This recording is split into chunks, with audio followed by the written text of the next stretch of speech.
Hi guys, welcome to my channel and thank you for subscribing. In today's episode, what I'm going to talk to you about is the 4 factors that predict a divorce. Now, what we're going to look at is what the psychological and scientific data has found, that there are only 4 factors in a marriage that will predict whether or not it's going to last or whether it's going to end in a divorce. And if these 4 factors are present in your relationship, then chances are your relationship is doomed for divorce. And what I mean by this is that may not happen today, it may not happen tomorrow, it may not happen in 5 years, but it's predictable. At some point in time, your relationship is going to end.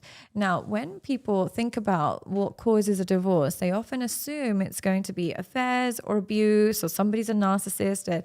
These are the typical things that people assume. But the reality is, what they found is your personality or your neuroticism or your anxiety and your personality itself doesn't determine whether or not your relationship is going to last. It's not a dispositional cause. Instead, whether or not a relationship lasts is entirely based on the dynamics of your conflict. What I mean by that is how you fight, how quickly you resolve that fight, and how deeply you go into the fight. The fights determine whether or not you're going to stay together, not necessarily how much you love each other, not about personality, not about extracurricular activities, what you're doing outside of a relationship. It's very much about the conflict. Now, these are the 4 things that cause irreversible damage during conflict. And what I'm going to talk to you about is how to undo this if this is happening in your relationship. Now, this was a research study that was conducted by Dr. Gottman and in his institution. And what they found when they studied couples, and they studied thousands of couples, they found that the first factor in marital couples conflict that determines whether or not they stay together or get divorced is the element of criticism. Now, what I mean by criticism is we all are going to criticize each other in relationships. In every relationship, we're all going to have kind of criticisms. We're going to have things to say that we want to improve. But behind every criticism is a need.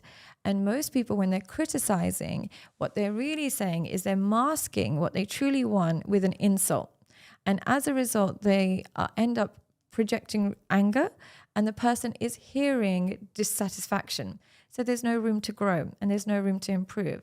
So for example, if my partner is coming home late from work or with friends or whatever it is, they come home late. A critical way of saying that is, you're so selfish, you come home whenever you want, you treat this place like a hotel, I don't even know why I'm with you. That is a very harsh criticism. And as much as that may be realistic and it may be true and may be exactly how I'm feeling, the person I'm saying this to has nothing to work with. They can't improve our connection as a result of me lashing out and saying criticisms. But if I replace that with my true need, because my need would be, I want to spend more time with you. I don't like that you're always out. I want to connect with you. If I replace the criticism with how I feel and what I need from them, they've got something to work with. So if I take that same criticism and instead of saying, you're always out, you're so selfish, you don't have time for me, I don't know why I'm with you, you change it to I feel lonely when you're always away. I need you to come home more often so we can spend some time together. If I replace it with me rather than you and what I need rather than what you're doing, that becomes workable.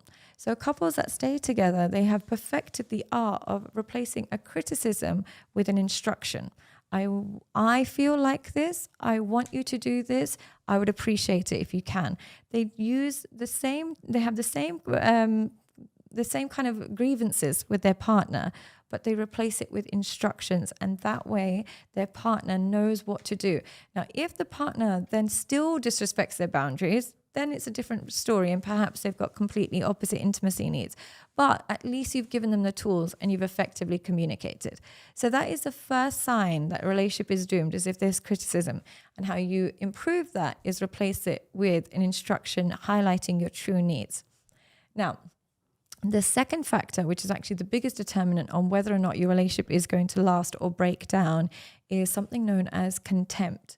Now, what contempt is, it's almost like frozen anger that you have towards your partner. It's like built up resentment and anger over the years that is released in the form of mocking them or making fun of them or dismissing them.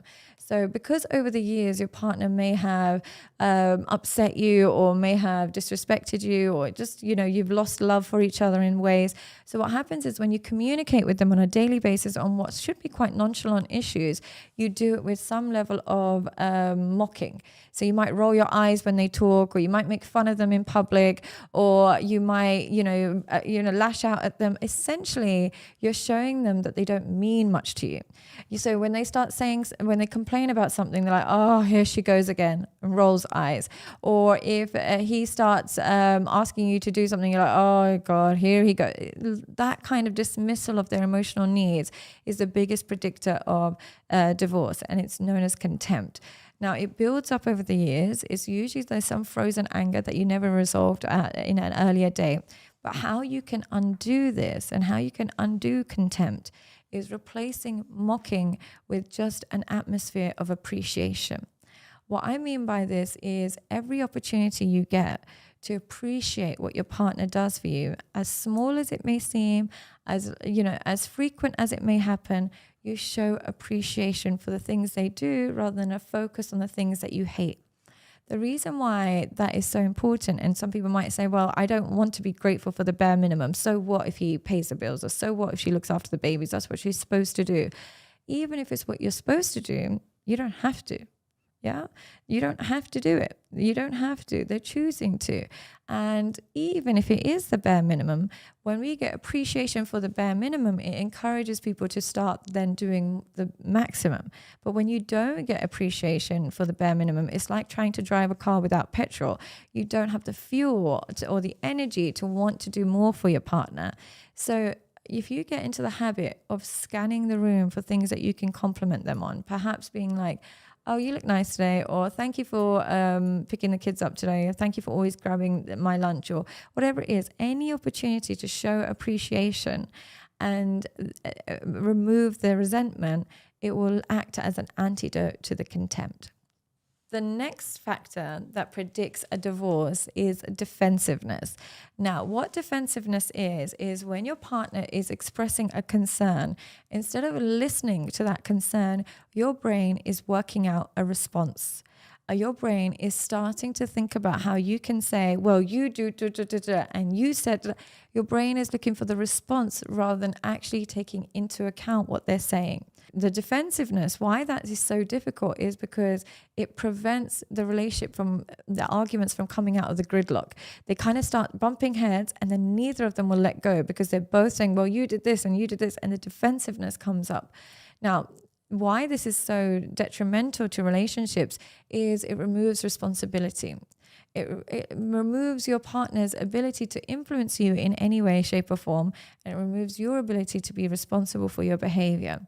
And you start to see your behavior as a reaction to their behavior rather than as a cause for the conflict. How you can remove defensiveness is, firstly, if you have a partner that's highly defensive, try and do soft startups. What I mean by this is, if you're going to say a criticism, if you're going to say something and you know they're going to react negatively, you start softly. You try and blame external causes for their behavior first. So what I mean by this is, say, for example, they're always working and they're never spending time with you and the kids. And naturally, you might want to say that to them, but you know they get defensive. You know they're going to say, oh, here you go again. You're just always coming for me, blah, blah. So what you want to do is take a softer startup. You might want to say something, I really admire how hard you work. I really appreciate how hard you're working, but sometimes I need more help around the house. And I really appreciate that it's not your fault that you've got these deadlines, but sometimes I just need so and so. When you start softly, the person is less likely to be defensive. They're less likely. Doesn't mean they're not going to be entirely, but they're less likely to be defensive. But if you start harsh, defenses go up automatically. So you're not going to get what you want out of them. Just remember to bear the outcome in mind. If you want them to take accountability, you're not going to get it through harsh startups. The other thing to do, if you are the person that gets defensive, is try active listening.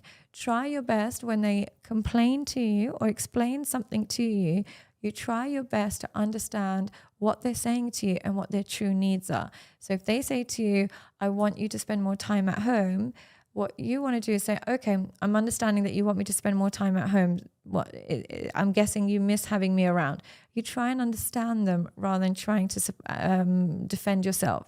Take a second to try and understand your partner rather than defending yourself, and that will prevent the defensiveness. Now, the final factor that really predicts a divorce based on conflict styles of partners is stonewalling. Now, what stonewalling simply means is, for some people, when there's conflict and high conflict environments, they emotionally shut down and they go silent. And they will give you the silent treatment for hours, weeks, months, whatever it is, but they literally give you the silent treatment. And if you have a partner that stonewalls and gives you the silent treatment, they start to use their silence as a weapon. They start to punish you through withdrawal. And they usually do it when they know that it bothers you, when they know that you're going to feel a way about not talking to them and you're going to need them and you're going to erupt. The more you do that, the more they withhold. And then that silent treatment ends up causing more pain than the actual fight itself. The silent treatment makes you hate them. It makes you, erupt. It makes you get more disrespectful because you're trying to get something out of them. And it just leads to small issues becoming huge issues. And then you come back with almost injured from the fight because you've spent so much time apart rather than rebuilding. Now, if you have a habit of stonewalling, or your partner has a habit of stonewalling, as you feel like the argument is getting more and more heated, one of or both of you just take a second and say, let's just take a break and I'll be back in an hour and we can resume this in an hour. You take segmented breaks. If you know you don't want to talk and you can't literally handle the argument anymore, but your partner is clinging for you, then what you need to do is take some time out for yourself, but give reassurance. So I'm going to be gone for half an hour. Just leave me alone for half an hour. I promise I'll be back and we can resolve this. Leave me alone for an hour. I promise we'll be back and we can resolve this. You take some time apart. Don't make it days or weeks or whatever it is. Just some time, an hour, 2 hours. In that time apart, try and shift your mood. Watch something that will change your mood or do something that will change your mood. Try and change your physiological responses and then go back to the argument when you're now in a different headspace. If you carry on, what will happen is those small arguments turn into new arguments, you bring up more things, and it ends up erupting. So what you want to do is take that break, give that reassurance, and resume when you're calmer, and then end with some form of connection. So end with either some physical contact, some a hug, or some peace. But if you end on a negative scale and then go on to stonewall, the fighting will lead to contempt. It will lead to criticism. It will lead to all the other factors that predict a divorce. So just to summarize, the 4 factors that will lead to you breaking up with your partner are criticism, contempt, stonewalling, and defensiveness. So just remember, the antidote is to turn the criticisms into instructions, the contempt into appreciation, the stonewalling into reassurance, and the defensiveness into accountability. And hopefully you should see an improvement in your conflict resolution. Hi, I'm Sadia Khan, and you might know me as a leading dating coach in modern relationships today. I work with men every single day to help give them the blueprint of understanding relationships, women, attraction, and self-esteem. So if you are feeling stuck in your relationships and you want to unlock your full potential, work with me today by clicking on the link, and I look forward to hearing from you.